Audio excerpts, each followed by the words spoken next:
सूरजपुर का सरपंच बड़ा ही दयालु था। वह अपने गांव में सभी की मदद किया करता था। ऐसे ही एक रात सरपंच किसी काम को पूरा करके अपने घर की ओर आ रहा था। तभी रास्ते में उसके पीछे कुछ गुंडे लग जाते हैं। वह भागता हुआ एक आलू के खेत में आ जाता है। रात में उस खेत में जितने भी आलू थे वह सभी चमक रहे थे। अरे, यह क्या? ये आलू चमक क्यों रहे हैं? सरपंच के इतना बोलते ही वे आलू जमीन से उखड़ के आसमान में यहाँ वहाँ गोल गोल घूमने लगते हैं। कभी सरपंच के सर के पास घूमते तो कभी जमीन पर नाचने लगते। यह देखकर सरपंच हैरान हो जाता है कि आखिर ये क्या हो रहा है। तभी सरपंच वहां से भागने लगता है। तभी एक आवाज सरपंच के कानों में आती है। अले अले लुको, तुम्हें हमसे डरने की कोई जरूरत नहीं। हम तुम्हें नुकसान नहीं पहुंचाएंगे, बल्कि हम तो एक जादुई सोने के आलू हैं। और हम जल्दी से किसी आम इंसान को दिखाई नहीं देते। हम सिर्फ और सिर्फ अच्छे लोगों को ही दिखाई देते हैं। अगर हम तुम्हें दिखाई दिए हैं तो जरूर इसके पीछे कोई ना कोई मतलब होगा। जादुई आलू, यह सब क्या है? मुझे कुछ भी समझ नहीं आ रहा और मुझे बहुत डर लग रहा है। वैसे ही मेरे पीछे पहले से गुंडे पड़े हुए हैं। ऊपर से मायावी शक्ति देखकर मुझे बहुत ज़्यादा डर लग रहा है। अरे, तुम तो बहादुर सरपंच हो, गांव के सभी लोगों की सेवा करते हो। और तुम ऐसे डर जाओगे तो गांव वालों को कौन देखेगा? और हमने कहा ना कि तुम्हें डरने की कोई जरूरत नहीं। हम जादुई आलू हैं। इतना बोलकर जादुई आलू धीरे धीरे अपने आप को जादुई सोने के रूप में बदल लेते हैं। अब सारे आलू सोने की तरह चमक रहे थे।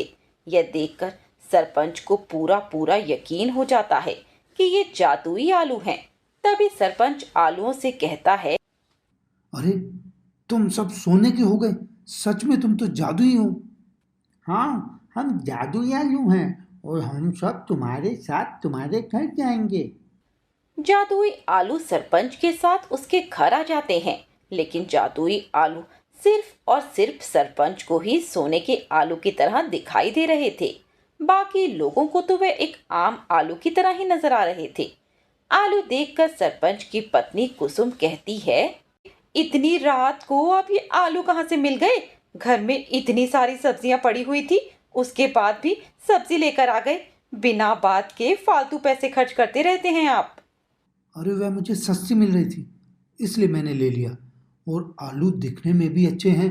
मैंने सोचा चुनाव में लेट चलूं, इसलिए जाकर रसोई में रख दो। और हाँ, जब तक मैं ना कहूं तब तक इन्हें काटना मत। अरे, आप ये कैसी बातें कर रहे हो? मैं तो सुबह ही इसकी सब्जी बना देती। एक काम करो, तुम रहने दो। मैं खुद इन आलू को रख दूंगा। दरअसल ये आलू मैंने किसी और के लिए लिया है और इसे काटने की ज़रूरत नहीं है। सरपंच उन आलूओं को ले जाकर अपने कमरे में रख देता है। कुसुम अपने पति का ऐसा बदला रूप देखकर थोड़ी हैरान थी। उसे समझ नहीं आ रहा था कि आखिर उसका पति आलू को अपने कमरे में क्यों ले जा रहा है। ऐसे ही अगले दिन गांव में पानी की कमी हो चुकी थी, जिस वजह से गांव के कुछ लोग जमा होकर सरपंच के पास आते हैं और अपनी अपनी शिकायत कहते हुए बोलते हैं। सरपंच जी, गांव में बिल्कुल पानी नहीं है। अब हम गांव वाले कहाँ जाएं पानी पीने के लिए? अरे, इस गांव में जो अमीर है उनको पानी की कोई समस्या नहीं है, लेकिन जो लोग गरीब हैं उनके सामने तो पानी से लेकर हर चीज की समस्या है। देखो, कल मैं खुद पूरे गांव में इसी का निरीक्षण कर रहा था और मुझे पता चला है कि गांव में अभी कुछ कुआं ऐसे हैं जहां पर सूखा पड़ गया है। इसलिए पानी में थोड़ा सा समय लगेगा। तुम्हें चिंता करने की ज़रूरत नहीं है। गांव में सभी का ध्यान रखने का फर्ज मेरा है। इतना बोलकर सरपंच गांव के सभी लोगों को विश्वास देकर घर भेज देता है। थोड़ी देर में सरपंच अपने कमरे में आ जाता है। तभी जादुई आलू सरपंच से कहता है। क्या हुआ सरपंच? गांव में पानी की कमी है क्या? हाँ, गांव में सभी लोग परेशान हैं। अब तुम ही बताओ। मैं गांव वालों के लिए कल जगह जगह जाकर पानी का निरीक्षण कर रहा था और मुझे पता चला है कि गांव में अभी सूखा पड़ा हुआ है, जिस वजह से पानी की समस्या हो रही है। कल तक तुम्हारी ये समस्या खत्म हो जाएगी। तुम्हारे पास कल जो लोग आएंगे और वह तुम्हें खुद बताएंगे कि अब उन्हें पानी की कोई दिक्कत नहीं। जादुई आलू अपनी जादुई शक्ति से गांव में पानी की समस्या को तुरंत खत्म कर देता है। अब गांव में सभी के पास पानी था, किसी को पानी की कोई कमी नहीं थी। ऐसे ही अगले दिन गांव के कुछ लोग मिलकर फिर से सरपंच के पास आते हैं और वह सरपंच का शुक्रिया अदा करते हुए कहते हैं, सरपंच जी, आपका बहुत बहुत शुक्रिया। आपने एक ही दिन के अंदर पानी की समस्या को खत्म कर दिया। अगर आप हमारे गांव में हैं तो ही यह संभव है। हम चाहते हैं कि आप हमेशा हमारे गांव के सरपंच रहें। यह तो बहुत अच्छी बात है। आप लोगों की समस्या बहुत जल्दी खत्म हुई। चलिए ठीक है, आप लोगों को खुश रखना ही मेरा काम है। बाकी आगे जाकर अगर आपको कोई भी तकलीफ हो तो आप बेझिझक मेरे पास आ जाना। गांव का सेठ बिरजू सरपंच की ऐसी तरक्की देखकर मन ही मन जल रहा था। उसे बहुत गुस्सा आ रहा था क्योंकि वे चाहता था कि सरपंच की सरपंचगिरी ज्यादा समय तक न चले और वह खुद गांव का सरपंच बन जाए। ऐसे ही एक दिन सरपंच किसी काम से अपने घर की ओर आ रहा था। तभी रास्ते में फिर से सरपंच के पीछे गुंडे लग जाते हैं। सरपंच घबरा जाता है, लेकिन इस बार गुंडे सरपंच को पकड़ लेते हैं। सरपंच मन ही मन जादुई आलू को पुकारने लगता है। तभी वहां पर जादुई आलू आ जाते हैं और वह जादुई आलू उन सभी गुंडों को बुरी तरह मारने लगते हैं। सभी गुंडे डर के मारे वहां से भाग जाते हैं, जिसके बाद सरपंच जादुई आलू से कहता है, तुम्हारा बहुत बहुत शुक्रिया जादुई आलू। अगर तुम ना होते तो ये गुंडे तो मुझे मार ही देते। तुम्हें पता है मेरे पीछे आए दिन गुंडे लग जाते हैं। मुझे तो समझ में नहीं आ रहा कि आखिर ऐसा कौन है जो मुझे मरवाना चाहता है। इतना बोलकर आलू अपनी जादुई शक्ति से पता लगाने की कोशिश करता है कि आखिर ऐसा कौन है जो सरपंच को नुकसान पहुंचाना चाहता है। तभी आलू सरपंच से बोलता है, तुम्हारे गांव का सेठ बिज्जू जो चाहता है कि वो तुम्हें मारकर खुद इस गांव का सरपंच बन जाए और इस गांव के लोगों का जीना हराम करे। अच्छा, मुझे पहले से ही शक था। बिरजू एक नंबर का लालची किस्म का आदमी है। वह बहुत मतलबी है। वह कभी भी गांव वालों का भला नहीं चाहेगा। तुम चिंता क्यों करते हो? जब तक मैं तुम्हारे साथ हूँ तब तक कोई तुम्हारा कुछ नहीं बिगाड़ सकता। बल्कि हम दोनों मिलकर गांव वालों की मदद करेंगे। ऐसे ही कुछ और दिन बीत जाते हैं। गांव में कविता नाम की औरत थी, जिसके पति ने उसे मार पीट कर धक्के मारकर घर से बाहर निकाल दिया था। कविता रोते हुए सरपंच के पास आती है और अपनी सारी बात बताती है, जिसके बाद सरपंच कविता से कहते हैं, बेटा, तुम्हें चिंता करने की कोई ज़रूरत नहीं है। मैं हूँ तुम्हारे साथ। मैं तुम्हें रहने के लिए घर और तुम्हारे कमाने खाने की व्यवस्था कर दूंगा। तुम्हें अब अपने जीवन में पीछे मुड़कर नहीं जाना है।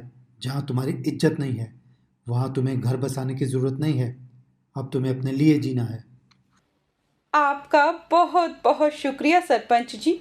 अगर आप हैं तभी तो हम गांव वाले बेफिक्र होकर जी रहे हैं, वरना आजकल कौन किसके बारे में इतना सोचता है। सरपंच कविता के लिए घर और सिलाई कढ़ाई की व्यवस्था कर देते हैं, जिससे वे सिलाई कढ़ाई करके अपने जीवन को आगे बढ़ा सके। ऐसे ही अब गांव में सरपंच छोटी सी पूजा करवाते हैं और उस पूजा में सभी के लिए भंडारा करवाते हैं। भंडारे में गांव के सभी लोगों को न्योता भी दिया जाता है। यह सब देखकर सेठ बिरजू सिंह के दिमाग में एक योजना आती है और वह मन ही मन खुश होकर कहता है, अब मिला है मुझे अच्छा मौका। इस सरपंच की सरपंचगिरी तो अब कुछ ही दिनों की है। इसे तो मैं धूल चटाकर ही रहूंगा और खुद सरपंच बनूंगा इस गांव का। ऐसे ही पूजा वाले दिन गांव के सभी लोग एक साथ बैठकर पूजा कर रहे थे, तो वहीं दूसरी तरफ भंडारे की तैयारियां चल रही थी। कुछ हलवाई सब्जी पूरी हलवा बना रहे थे। इसी बीच सेठ बिरजू की एक हलवाई वाले को कुछ पैसे देता है और भंडारे में जहर मिलवा देता है। थोड़ी देर में गांव के सभी लोग एक साथ बैठकर भंडारा खा रहे थे। जैसे जैसे लोग भंडारा खा रहे थे वैसे वैसे उनकी तबीयत खराब होती जा रही थी। वे सभी लोग बेहोश होकर जमीन पर गिर जाते हैं। यह देखकर गांव के बाकी लोगों को गुस्सा आ जाता है और वे सरपंच को गुस्से से देखने लगते हैं। सरपंच भी ये नजारा देखकर बहुत घबरा जाता है। सरपंच, यह तूने क्या किया? आखिर क्या मिलाया है इस भंडारे में जो हमारे गांव वालों के साथ ये सब हो रहा है? इतना बोलते ही सब लोग सरपंच के ऊपर हावी होने लगते हैं। तभी वहां पर जादुई आलू आ जाते हैं। जादुई आलू सरपंच को बचा लेते हैं और अपनी जादुई शक्ति से यह पता लगाने की कोशिश करते हैं कि आखिर ये बुरी हरकत की किसने। तभी जादुई आलू को पता चल जाता है कि यह बिरजू ने किया है। जादुई आलू सेठ बिरजू को वहां पर पकड़ कर लाते हैं और उसे बुरी तरह मारने लगते हैं। जिसके बाद सेठ बिरजू खुद ब खुद सारा सच उगलते हुए कहता है, यह सब मैंने किया है। सरपंच की इसमें कोई गलती नहीं। मैंने ही भंडारे में जहर मिलवाया है।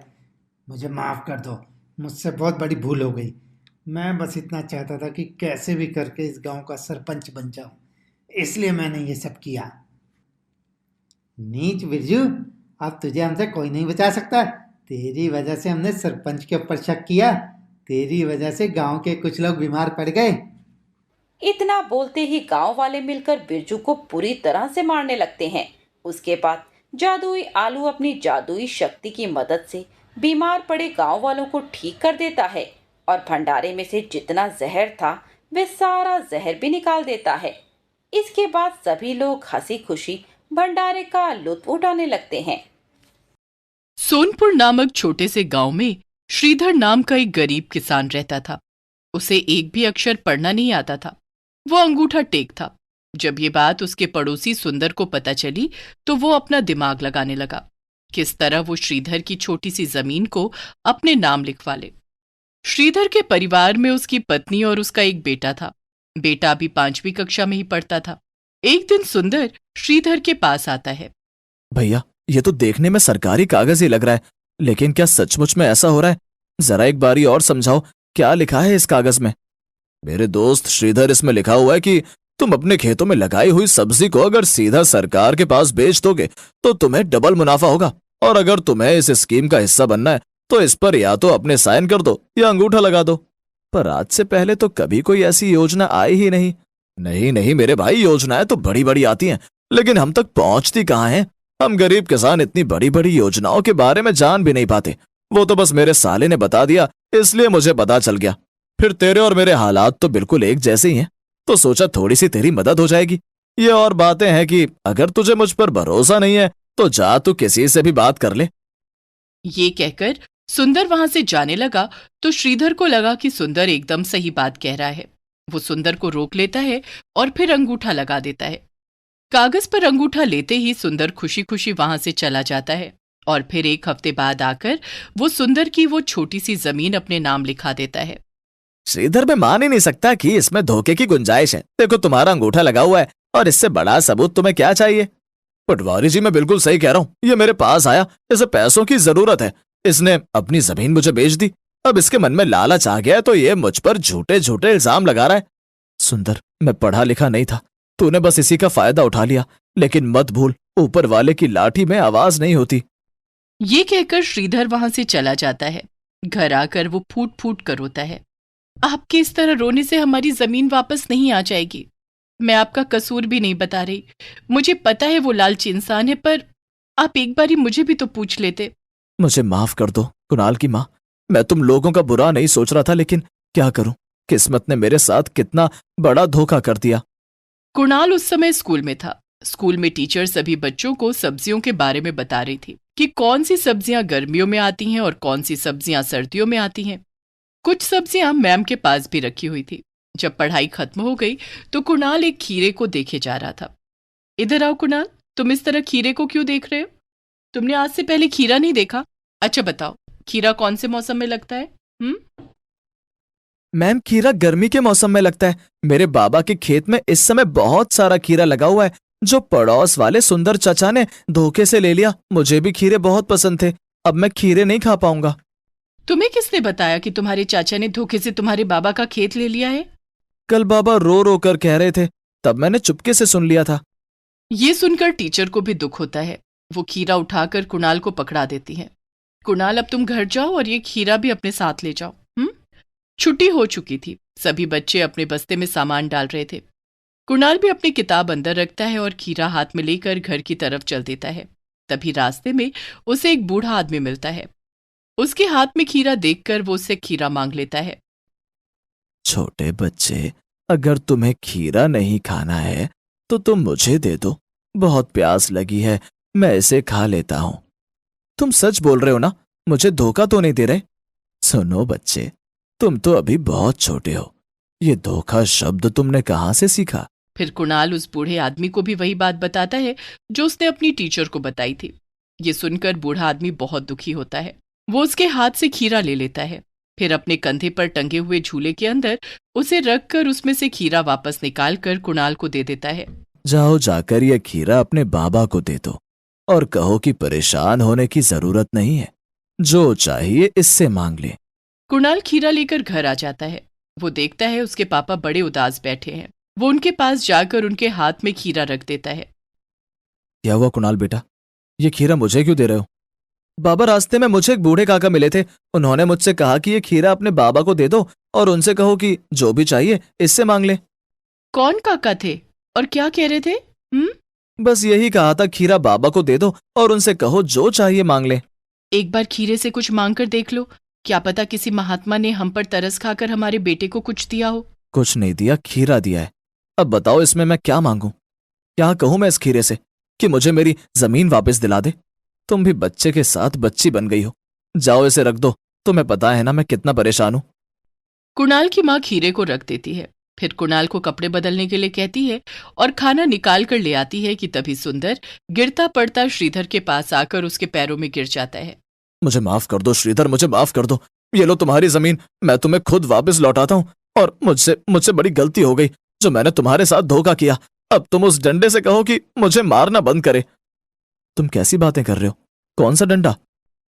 तभी कमरे में एक डंडा भी आ जाता है जो सुंदर को पीटने लगता है। ये देखकर श्रीधर, उसकी पत्नी और कुणाल सब हैरान थे। फिर श्रीधर डंडे से कहता है कि रुक जाओ और डंडा रुक जाता है। फिर सुंदर वहां से भाग जाता है। ये सब क्या था कुणाल की माँ? वो खुद से मेरी जमीन मुझे देकर चला गया और वो डंडा लग रहा था कि जादुई डंडा है। मुझे तो लगता है ये सब इस खीरे का चमत्कार है। एक बार मेरे कहने से इससे कुछ मांग कर तो देखो। अपनी पत्नी की बात सुनकर श्रीधर उस खीरे को हाथ में उठा लेता है और फिर, ओ जादुई खीरे, हमारे हालात बहुत बुरे हैं, हमें अमीर बना दो। श्रीधर के ऐसा कहते ही वहां पर रंग बिरंगी रोशनी होनी शुरू हो जाती है और देखते ही देखते वो छोटा सा घर एक बड़े घर में बदल जाता है।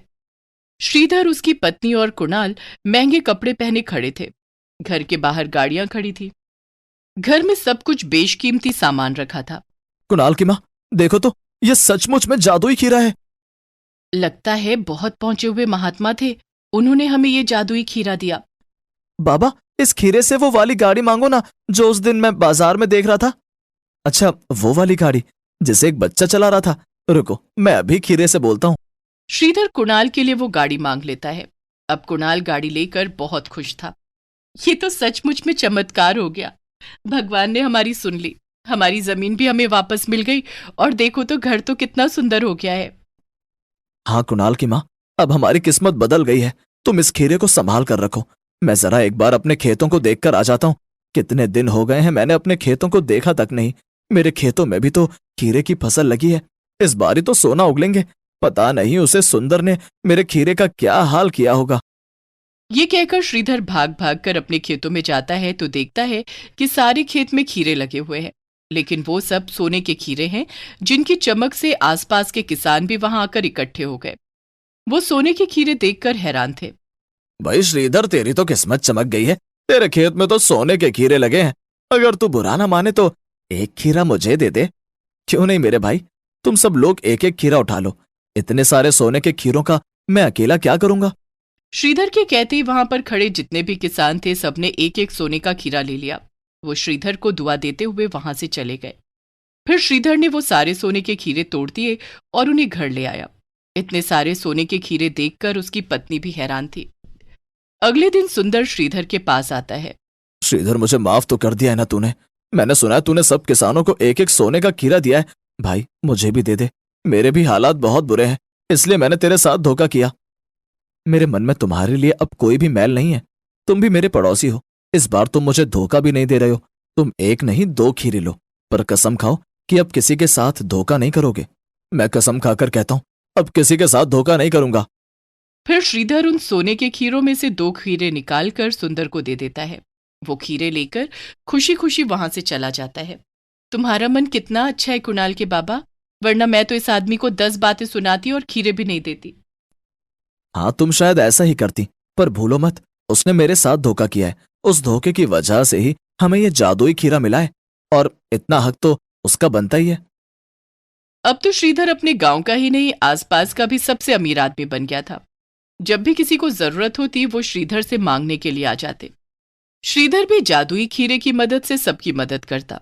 उसने अपने बेटे कुणाल का एडमिशन भी एक बहुत अच्छे स्कूल में शहर में कर दिया था, पर वो अभी भी नियमित रूप से अपने खेतों में जाता और खेतीबाड़ी करता और सब लोगों को मिसाल देता कि काम करना ही इंसान के लिए जरूरी है। इस तरह अब उसका पूरा परिवार और गांव वाले खुशी खुशी रहने लगे।